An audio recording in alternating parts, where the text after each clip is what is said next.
What's up, guys? Tuki here, back again, and finally, it is time to begin Season 3. This series in general, the Fantasy Draft Franchise Mode series, has fallen behind the Bruins series, but we are going to work on catching up in this episode. Before we get going, just in case anybody thought, maybe your trades in the last episode weren't the best, at least I didn't trade a first-round pick for 37-year-old Henrik Lundqvist. At least I'm not that dumb, right? But anyway, the team's in an interesting spot, of course, no longer having Zibanejad and Evander Kane. Really, the success of this season depends on what Evgeny Kuznetsov can do, what John Tavares and Jack Eichel can do, and that was the point, is to have three legit first-line guys that should just be tearing the league apart. I mean, the second line's still in a good spot, although at the end of the year, Patrick Laine's contract is up, so we really need a big season from him. And that's the thing.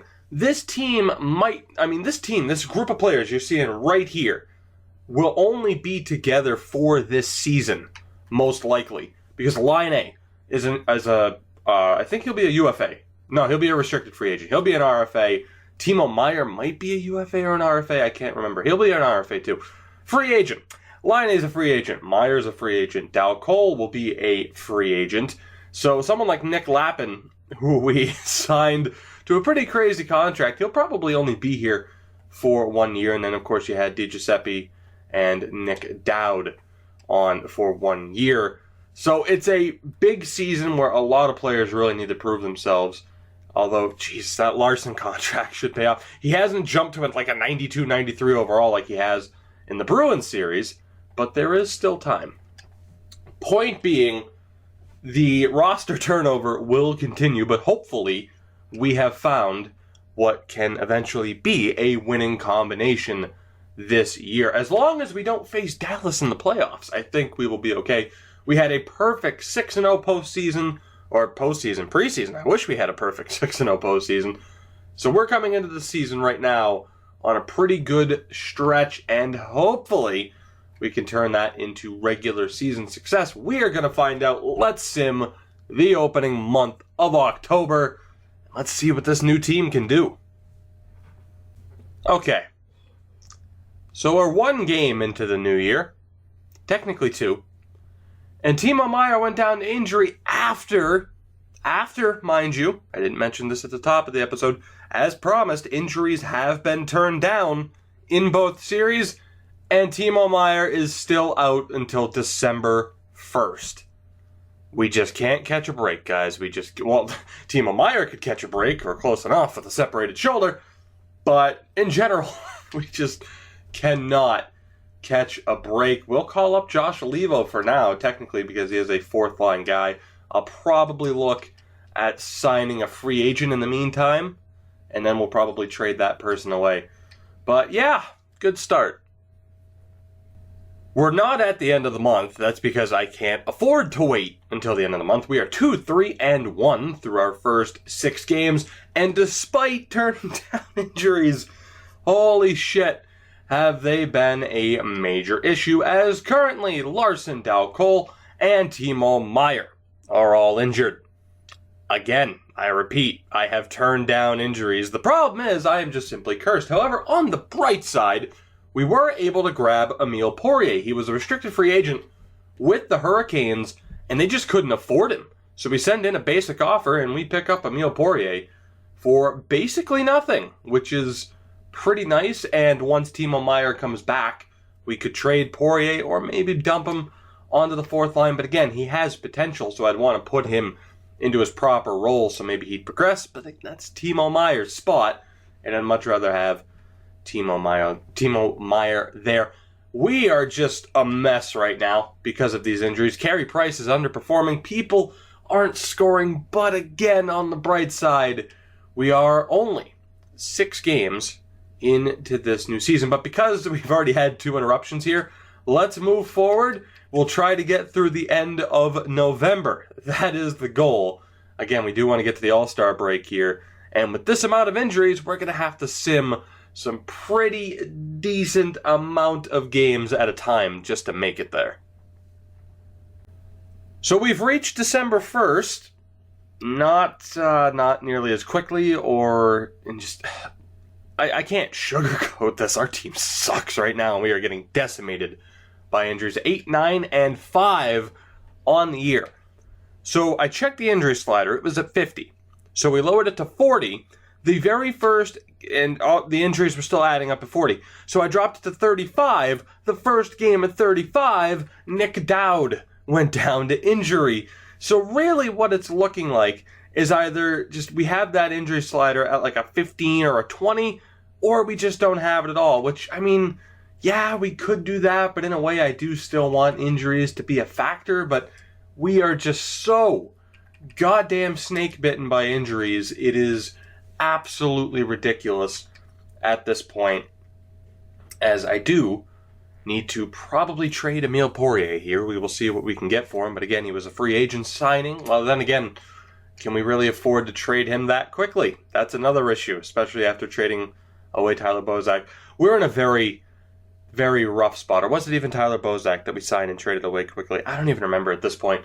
Our team's a mess, but we have to keep going forward. So we'll keep Poirier for now, and we'll figure it out as we go along. December is a very, very busy month, and our division is very, very competitive. So who knows what is going to happen, but hopefully we can turn it around, because if not, I don't even want to think what it would be like to have to sell and hope for a good draft, because that never works out for us. It's a new year, January 1st, 2019, and the St. Louis Blues are in a playoff spot. Not too bad of a performance throughout December. The injuries have kind of died down a little bit. The slider is still at the 35% mark, but 18, 11, and 6 surviving that pretty busy schedule to be in a decent spot here as we approach the All-Star break. Of course, you guys will see as we hit the end of the episode and we look at the stats, how many games people have missed. We've actually been rolling best lines lately.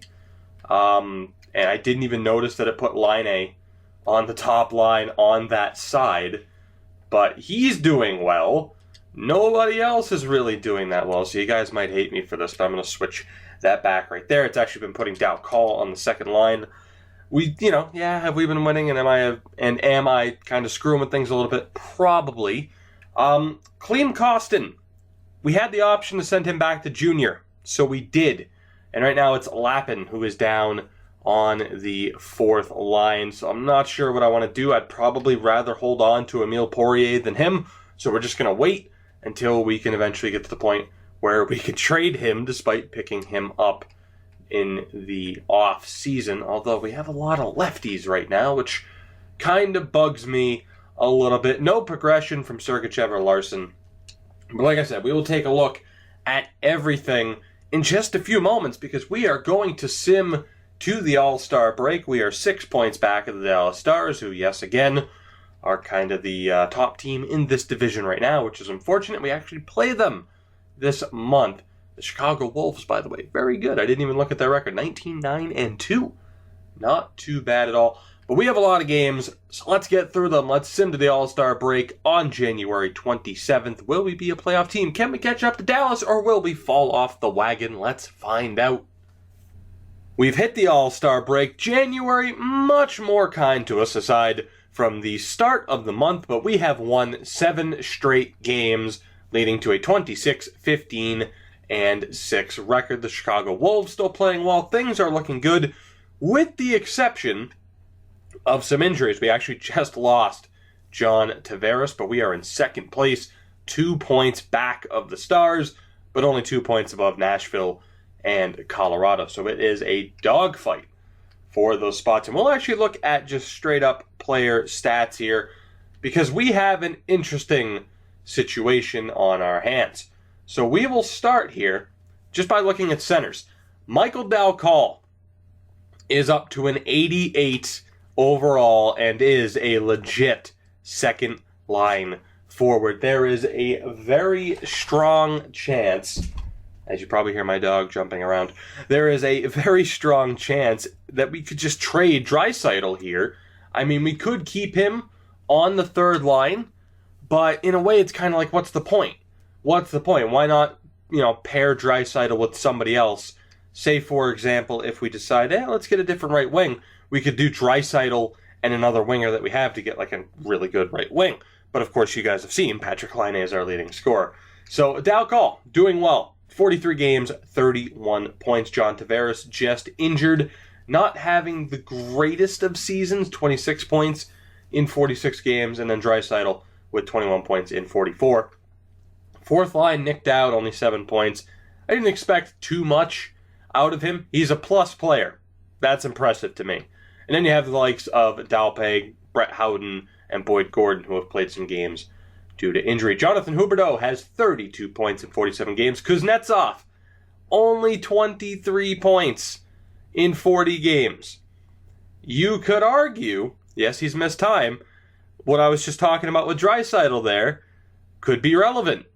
Maybe we package Draisaitl and Kuznetsov with somebody else to get, I said in the comment section of the last episode, I was looking at Nikita Kucherov. We couldn't afford him. Maybe that is a way that we could afford him. Timo Meier doing well despite missing a lot of time, and then DiGiuseppe is a plus player on the fourth line, so I am happy with that. Again, DiGiuseppe and Dowd were brought in to play with Kostin, and then, of course, that stopped happening.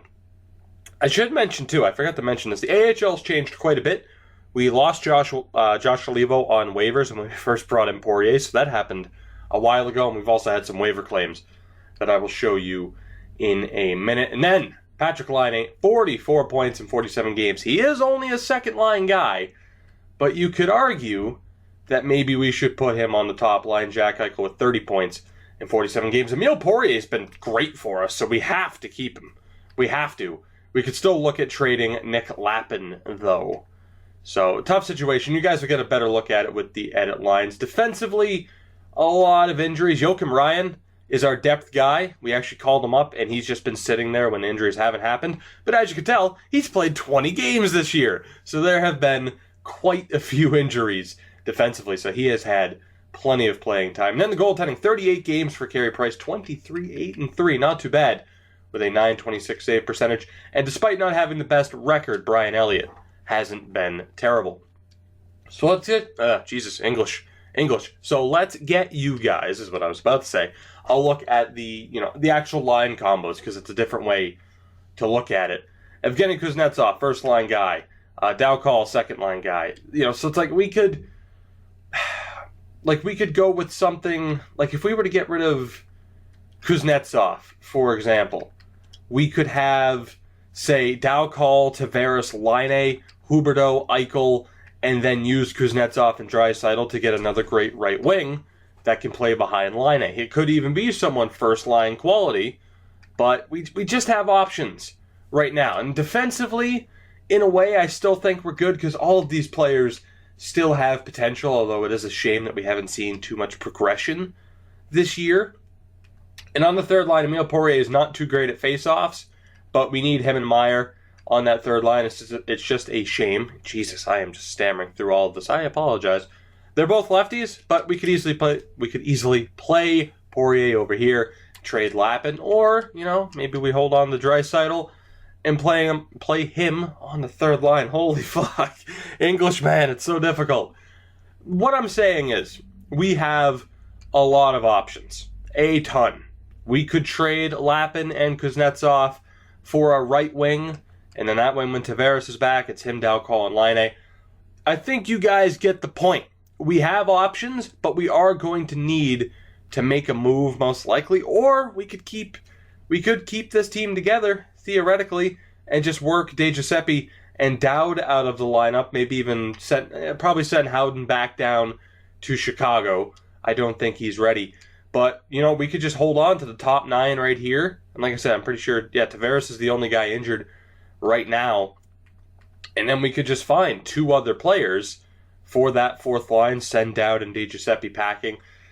We have a lot of options, and of course I want to know from you guys what you think we should do next. Of course the goal is to win the cup, but it's also to think about the future, because we have some great pieces here, and it's just a matter of who we want to keep as we move forward. Again, this is only Season 3. It might feel like it's been a hell of a lot longer, but it hasn't. It is only Season 3, and we have quite a ways to go. But guys, that will do it for this one. Let me know down in the comments below what we should do next. Of course, if you have enjoyed this episode, make sure to hit that like button to help support me and my channel. Subscribe if you haven't already to continue following this series and others, and I will see you guys in the next one where hopefully I can actually speak.